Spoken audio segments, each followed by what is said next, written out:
You feel it, don't you? That chilling quiet where his presence used to be, a hollowed out space that echoes with every unanswered question and every memory that now feels like a dream you're no longer sure you shared. It's easy, so terribly easy, to interpret this retreat as a referendum on your worth, to see the distance as a canyon carved by your own inadequacy. We've all been there, clutching our hearts, reading the absence like a tragic novel, where we are both the victim and the cause. But what if the story you're telling yourself is the wrong one entirely? What if this agonizing pullback has nothing to do with a lack of love for you, and everything to do with a profound spiritual crisis of identity within him? Imagine for a moment that the love you've awakened is not a gentle candle, but a brilliant supernova, and he's been standing not in its warm light, but directly in its transformative blast zone. His soul isn't running from you, beautiful soul. It's engaged in a desperate, sacred scramble to build a shelter within himself that is vast and strong enough to actually house a connection of this magnitude. He isn't rejecting the symphony. He's backstage, frantically learning how to play an instrument he never knew he possessed, terrified of ruining the music with his clumsy, unpracticed hands. This is the hidden landscape we are about to walk into together. This is the map to the territory of the masculine soul in awakening, a place where his withdrawal is not an end, but a mysterious and necessary pilgrimage. Are you ready to understand the sacred code of his retreat and discover what he's truly seeking in the quiet?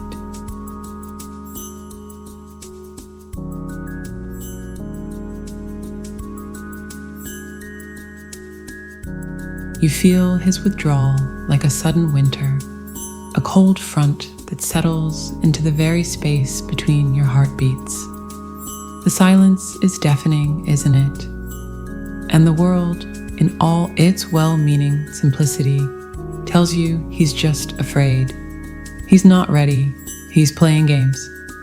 But what if I told you that narrative is a profound disservice to the cathedral of transformation being built within his soul? What if his running is, in fact, a sacred, desperate sprint back to his own center? A center your very presence has shown him he's lost. Let's talk about energy, not in a vague, esoteric sense, but in the way of a real, tangible force. Think of your connection as a divine frequency, a radio station broadcasting the truth of who you both are. For you, the feminine, this often feels like coming home. The signal amplifies your intuition, your emotions, your capacity to feel. It's like someone finally turned the lights on in a house you've been living in for years. But for him, the masculine, it can feel like someone has just strapped a jet engine to a go-kart. His entire internal system, built on logic, on predictability, on a kind of steady-handed containment, is suddenly flooded with a voltage 1,000 times what his circuits were designed to handle. His soul isn't just hearing the music, it's being unmade by it. This is the mystery we so often miss. This isn't a fear of love. This is a primal spiritual terror of dissolution. Imagine you are a beautifully crafted, distinct glass of water. You have your shape, your boundaries, your definition. The twin flame connection doesn't just pour more water into you. It threatens to melt the very glass itself, to return you to a formless, oceanic state where you no longer exist. His entire psychic architecture, the fortress of I he has spent a lifetime constructing, feels like it's turning to liquid. And so, he does the only thing his instinct knows to do. He retreats. He runs not from you, but from the terrifying, beautiful prospect of his own annihilation in the vastness of what you share. He becomes the spiritual sentinel, standing guard at the crumbling gates of his own identity. His silence is not emptiness. It is the intense, focused noise of internal reconstruction. He's not on a golf course or buried in work to forget you. He's there because the predictable rules of a spreadsheet or the clear objective of a project are lifelines. They are the last familiar stones in a world that has otherwise turned to quicksand. He is trying, with every fiber of his being, to build a container within himself that is robust enough, sacred enough, to hold the ocean of your connection without himself dissolving into it. He doesn't want to be consumed by the fire. He wants to learn how to walk through it and emerge, not as ash, but as a different kind of being entirely. A phoenix who understands the alchemy of flame. It's a lonely, Herculean task. And honestly, from the outside, it can look a lot like, well, a midlife crisis with a side of spiritual angst. He might buy a motorcycle he doesn't need, or suddenly take up boxing, or become obsessed with building a boat in his garage. It seems absurd, but it's symbolic. He is, in his own clumsy human way, testing the limits of his new vessel. He is seeing what it can hold. Can it hold speed? Can it hold impact? Can it stay afloat? So, beautiful soul, the next time you feel the chill of his retreat, I want you to try a radical reframe. See him not as a man fleeing from you, but as a knight on a silent, solitary quest. His dragon is the chaos of his own unraveling. His holy grail is not your love, but his own capacity to deserve it by becoming a man who can stand beside its terrifying magnificence without flinching. Your journey is to tend the sacred garden of your own soul, to become so rooted in your own worth that you can watch his process not with anxiety, but with a quiet, unshakable knowing. Because the man who is learning to contain a universe will not return to you as the boy who left. He will return as a king, and the sovereignty he fought so hard to win will be the very foundation upon which your eternal union is built. And you know what the most fascinating part of this entire silent transformation is?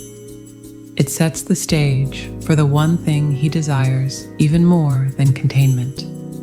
The mysterious call of a purpose that is his and his alone. But that is a revelation for another moment.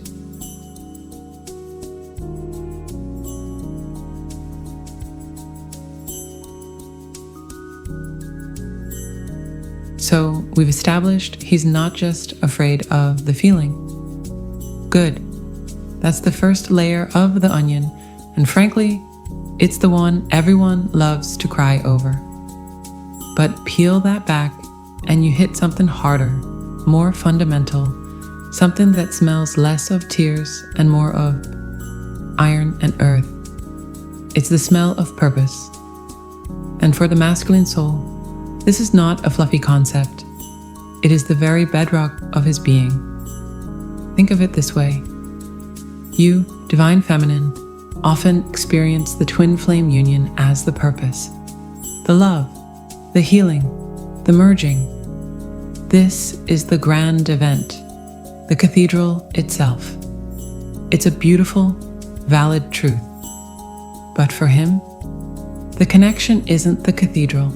It's the earthquake that clears the land for the cathedral, revealing that the old shaky foundations he's been living on are utterly insufficient. And now he's standing on this vast, empty, terrifyingly open plot of soul. And the one burning question isn't how do I get her back? It's, what in God's name am I supposed to build here that is worthy of this sacred ground? This is the crucible of stillness. It looks like withdrawal. It feels like abandonment. But from the inside, it is a deafening, silent workshop. He's in there, blueprints rolled out across the floor of his spirit, trying to decipher a map written in a language he's only just beginning to remember. Have you ever watched a man who has lost his job? I mean, really lost it, the kind that formed the core of his identity. He doesn't just sit around being sad.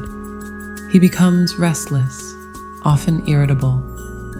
He might start fixing things that aren't broken, building shelves in the garage, obsessively working out. It seems like displacement activity, and on one level it is. But on a soul level, he is trying to remember what it feels like to make a dent in the universe. He is recalibrating his tools. He needs to feel effective, needed, necessary.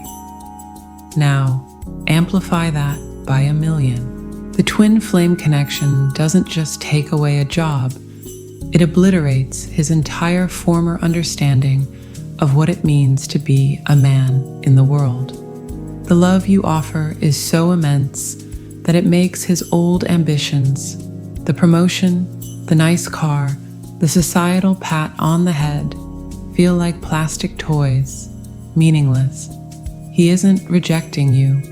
He is in a full-scale rebellion against a life that now feels like a shallow pantomime. He fears coming to you empty-handed, not empty-handed of flowers or promises, but empty-handed of a legitimate reason for being.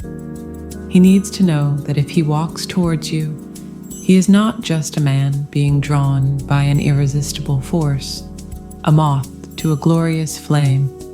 He needs to walk towards you as an architect of his own destiny, carrying the plans for a life of impact and meaning, a life that he built not for you, but because of you, because you awakened the architect in him. He wants to offer you a partnership, not a dependency, and to do that, he must first find his own building materials. This is why you see him throwing himself into strange, new ventures. Maybe he starts a business he knows nothing about. He writes a book. He goes back to school.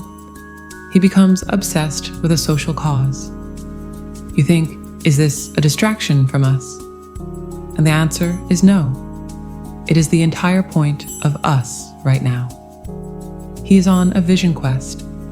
He is in the desert, seeking a glimpse of his own personal mountain to climb. He cannot come home and build a life with you until he has a mountain to bring back in his heart. Your love is the catalyst, but his mission is the response. The two are inextricably linked. He isn't choosing his purpose over you. He is desperately trying to forge his purpose for the highest expression of your union. So, what do? You keep building your own cathedral. You tend your own garden with such love and devotion that you become a beacon of what is possible. You live your purpose so fully that you become the very inspiration that fuels his quest.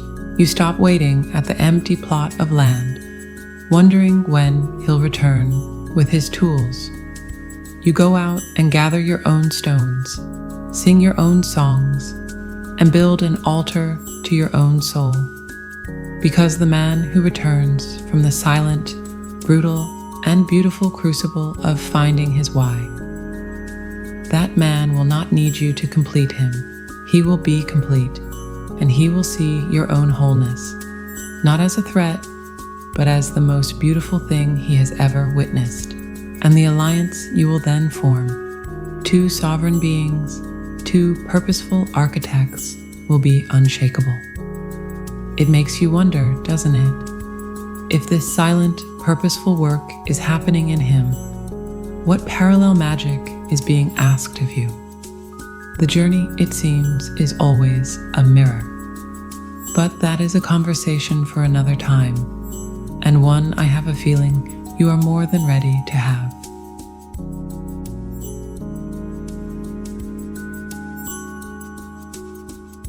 So, here we are, you and I, having traversed the silent, hallowed grounds of the masculine soul.